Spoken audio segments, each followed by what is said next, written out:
Hey everyone, welcome back to A Life of KG. Today on the show, I have a guest all the way from Australia, Carissa Hill. We talk about all things Facebook and Instagram when it comes to boosting posts, writing posts, how to make money, how to keep your client retention high. So without further ado, here she is. Carissa, welcome to The Life of KG. Thank you for joining me. How are you? I'm great. Thank you for having me. You're so welcome. All the way from Australia, which I absolutely love. Whereabouts? I am in the Gold Coast hinterland, so like the mountains up behind the Gold Coast. I was in the Gold Coast. I can't say it now either. About 6 years ago, and absolutely loved it. Yeah, it's a beautiful area. So give us a little intro and tell my listeners what you do. Yeah, so what I do now is I specifically help salon owners in lots of different, salon industries. So like hair, beauty, skin, injectables, cosmetic tattooing, all of the above, to grow their businesses with social media marketing. I specialize in Facebook ads and boosted posts, but I also teach people how to set up their business to run without them in it, because my past business when I was in my 20s was I started a little beauty business at home, and it was before Facebook even existed. There was only MySpace at the time. This is showing my age. But I used MySpace to grow it really, really quickly. And then Facebook came out, and then Instagram came out, and I just did the exact same thing on all of the platforms. And I actually ended up with like 3 shops within 3 or 4 years of starting that business. And I had all of the shops running without me in them. I just did the social media marketing from home or cafes or in one of the shops or wherever I wanted to be. And yeah, then I started getting just heaps of people asking me what the hell I was doing. Like, how did I do that? Why was my social media so busy? How was I booked out? How didn't I work in my businesses? And for me, I just thought it was like, I didn't question it. I was just like, oh, this is just what you do. Like, turns out a lot of people don't do that. So yeah, I started teaching and just sharing everything that I was doing. And then that just organically became coaching and courses. And I've been doing that now for almost 10 years. Wow. Because I think I must have took a course of yours maybe 10 years ago. Yeah, I've been doing it a long time now. Yeah, I remember, and I can't remember everything because it was obviously so long ago, but I remember because obviously a time difference, I'd be up in bed under my covers and just like studying everything that you taught us. Yeah, because I used to do a lot of live streams, and I tried to be really considerate of people in the US and the UK and try and pick times like this because I knew you'd be awake. Yeah. Yeah, I love that. So do you still have the salons or not? No, I sold them when I started coaching when I still had the salons. I sold some of them off individually, and then I sold the entire business to one of my staff members. She was the best one. She just ran it all like anyway. So she did like a vendor finance thing and took it over. But it was actually really sad because after like a year and a half, she closed it because she had some personal stuff going on, and I was like, oh. Oh no. But that's what happens sometimes when you pass your baby on someone. It's theirs now. But yeah, no, I started coaching and then couldn't do both and wanted to just do coaching. I liked it better. So yeah. Yeah, definitely. So what was your background before coaching and the free salons? Like, what made you get into beauty in the first place? I don't know. It's an interesting story because I was a massive tomboy growing up. Like I literally, like my parents just did not introduce me to anything beauty at all. And I had no friends that were into it. I was like wearing, skate shoes and baggy pants, the whole Avril Lavigne kind of thing. Didn't know how to do my hair. Like, yeah, only put on makeup when I was out of school, like when someone showed me and I sucked at it.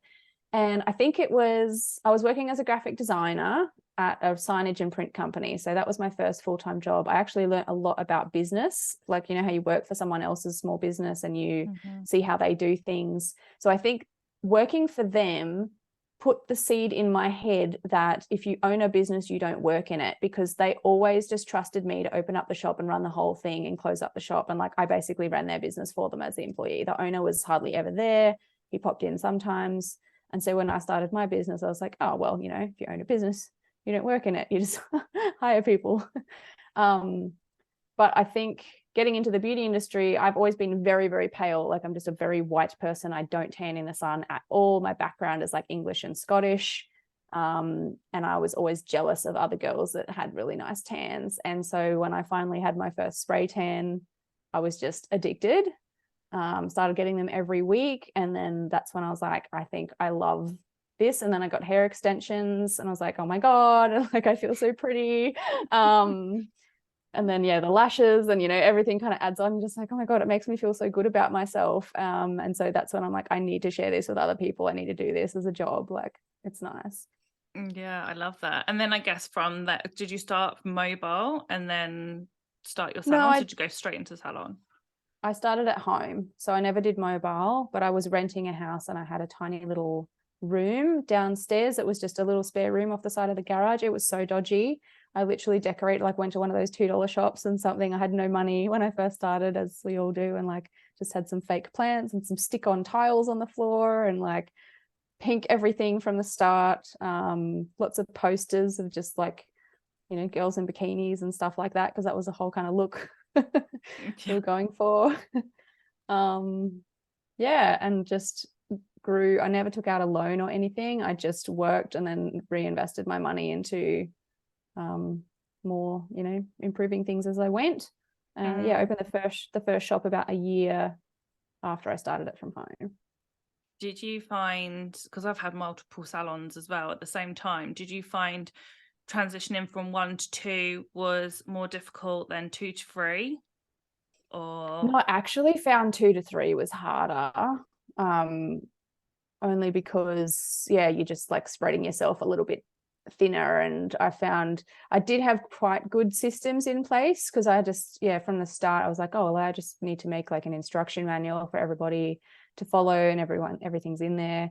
But I think it was just managing more people and spreading myself like quite thin across them, and having to like go to the different stores to have meetings and stuff like that, I did find kind of challenging. But overall it was quite good, as long as I had good team members. You know, we all have those few very challenging ones that do all the wrong things.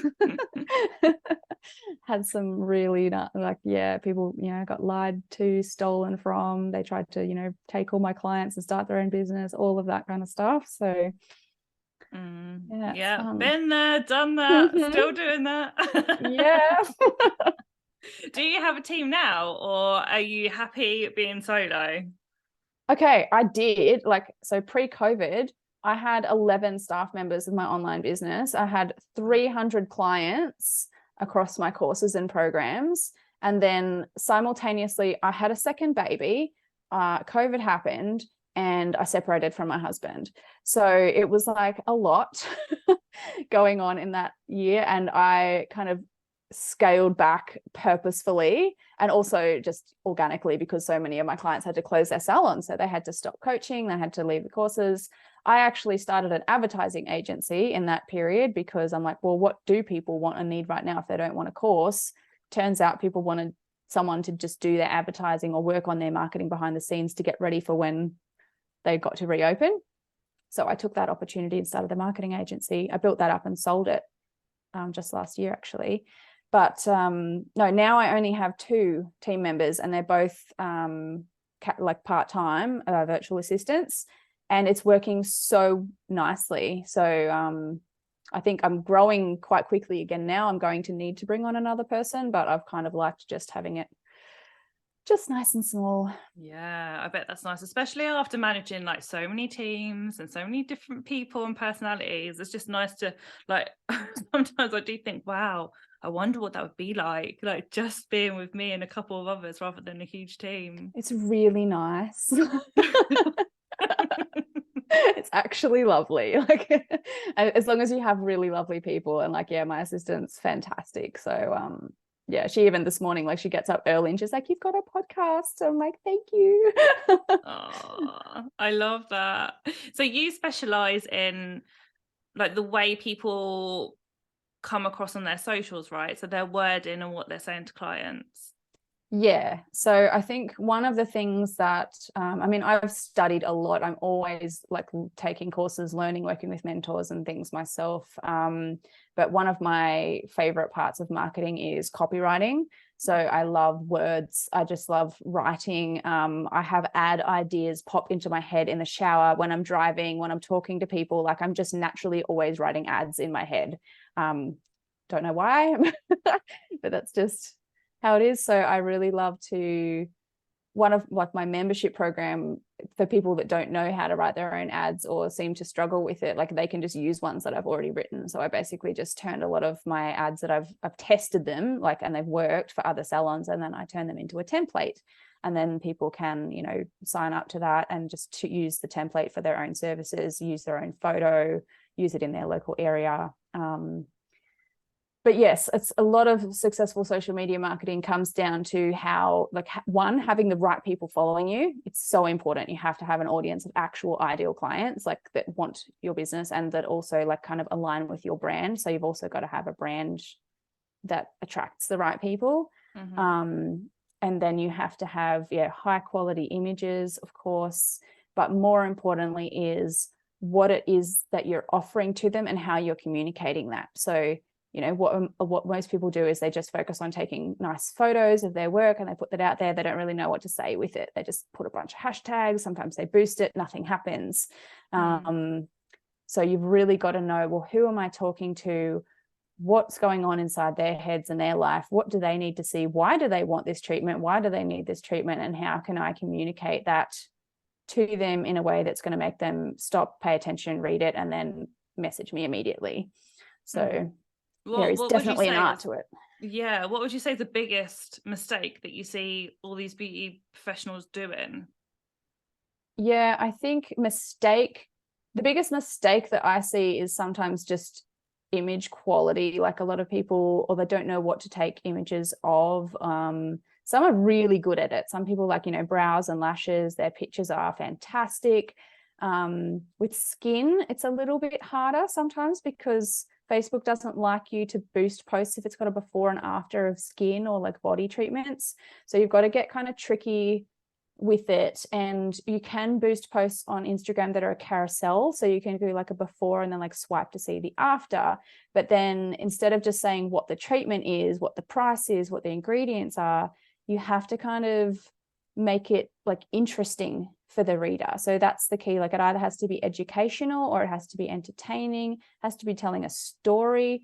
Like, so one of my skin clients who had this older lady who got this, I can't remember what treatment she had, but some amazing face treatment, and she just looked like 10 years younger. It was amazing. But she like smokes a pack of cigarettes a day, drinks whiskey every night, and she has that kind of like personality. She's like, I don't give a fuck, you know. And so instead of she could have just used the before and after picture and it would have been just like, oh yeah, another before and after picture. But I was like, no, ask that lady if she's okay to like share a bit of her story, personality and lifestyle in the information that goes with that, because that's relatable. If other people see that and they're like, oh yeah, I smoke and drink but I can still look good, then like, yeah, I'm coming in for that facial. So, you know, you have to have information that actually allows your audience to identify with, you know, your clients or you, or like see themselves having your service done, basically, if that makes sense. Yeah, definitely. You mentioned about boosting posts. Do you find that boosting posts work, or sometimes I hear that boosting posts now don't work and you have to do the whole ads properly? Like what do you say? I say anyone who say boosted posts don't work are not doing them properly, because they work so well. But once again, it comes down to, it's not about both of them work. You can set up ads in Ads Manager and run them everywhere and do retargeting and pixels and like all of the fancy stuff. And you can just boost posts if you're someone who likes to keep it simple. You know, I boost posts on Instagram still. I just boosted 3 last week or the week before and I got like 200 new followers. I boosted one for $30 and I sold a $3,000 course. So they work. It's just what it is and who it's in front of. So it has to be the right thing in front of the right person, and it has to, communicate with them in a way that makes them want to take action. Like that's the key. So definitely play around with boosted posts then. Do you teach all of that as well? Yeah, that's literally what I do. So there's this copywriting formula, if anyone wants to go and research it, called AIDA, AIDA, and it's basically stands for attention, interest, desire, and action. So if your posts, when you're writing the post that goes with it, if you can get their attention in the first line, create some interest in the second paragraph, desire for the service, like based on the results and emotions and what it will do for you in the third section, and then action, you have to tell them what to do. And a lot of people also say, like, you know, go book online, but sometimes that's not what people want to do. Sometimes they want to message you to inquire. Sometimes they want to message for a quote. Sometimes they want to comment if they're interested. Like, you've got to play around with different call to actions as well to find out what your audience actually wants to do.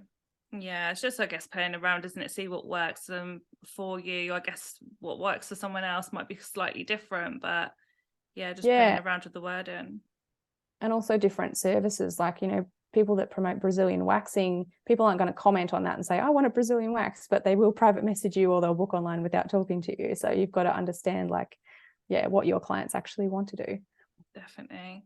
Let's talk about money, because I know I see on your posts that you're happy to talk about money, and obviously everyone wants to make more money. That's why we're in business. What would you say is your best advice for those that are listening to boost their incomes at the moment in their beauty businesses? Okay.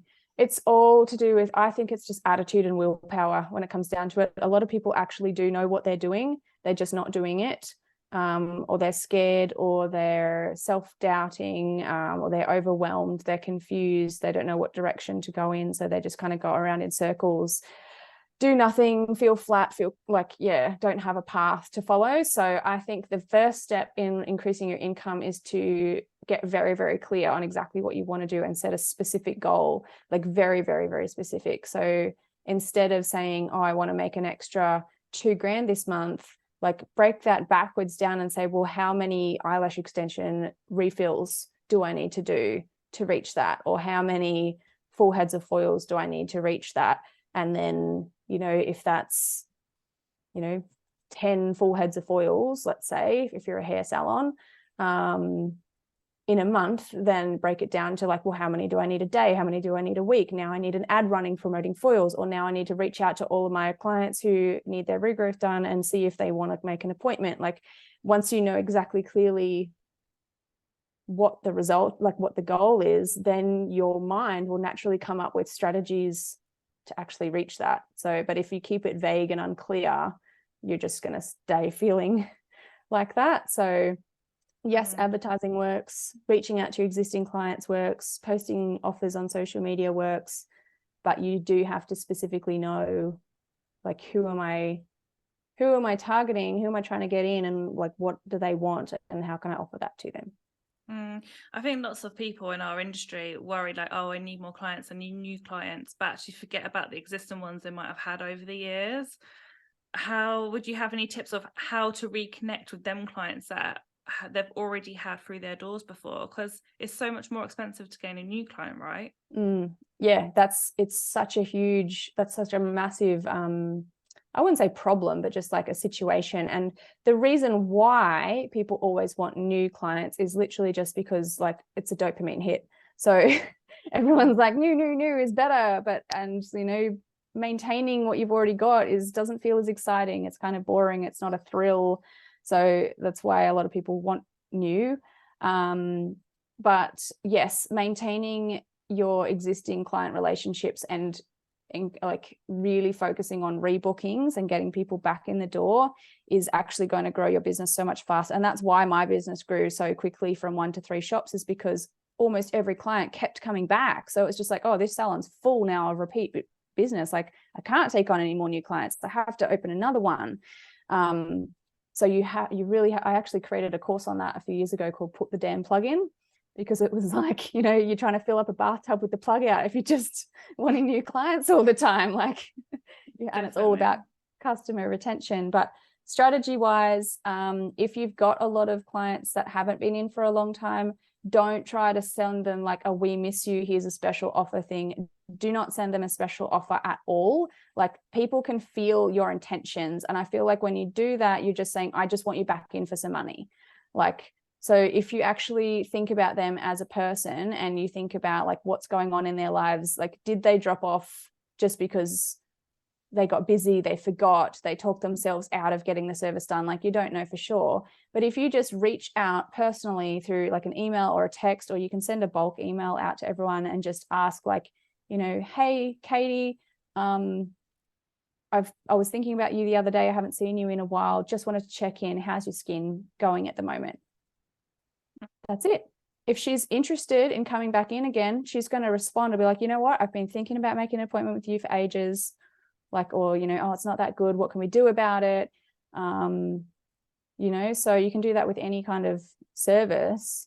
But it's a really nice, human, caring way to reach back out to someone. Whereas, I don't know about you, but I get texts from some of the salons that I've been to, and I'm just like, oh my God, they're so salesy and cringe. Like, I do not want to respond to that. I do not want to buy from that. Like, if it just said, hey, Carissa, how are your eyebrows going?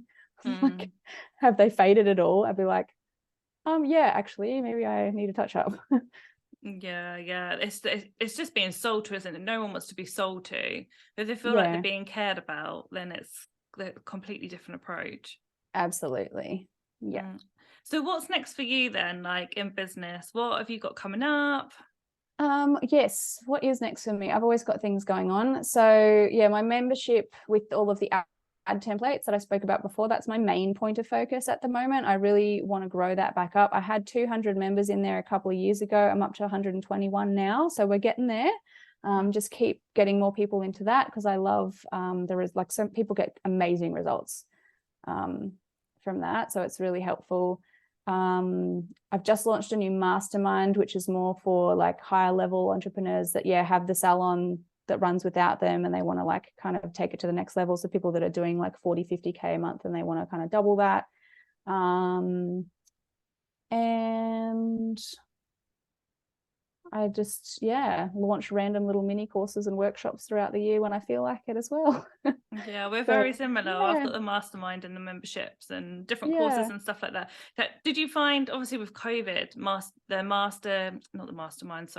the memberships, they dip a little bit, didn't they? And then I've been hearing lots of people with memberships. It's been so hard, I'd say, lately now, where business is getting a little bit busier, and then they'd like the sense of community, I feel like, isn't as important like it was during COVID. But then I feel like it's so important to be in some type of membership around people.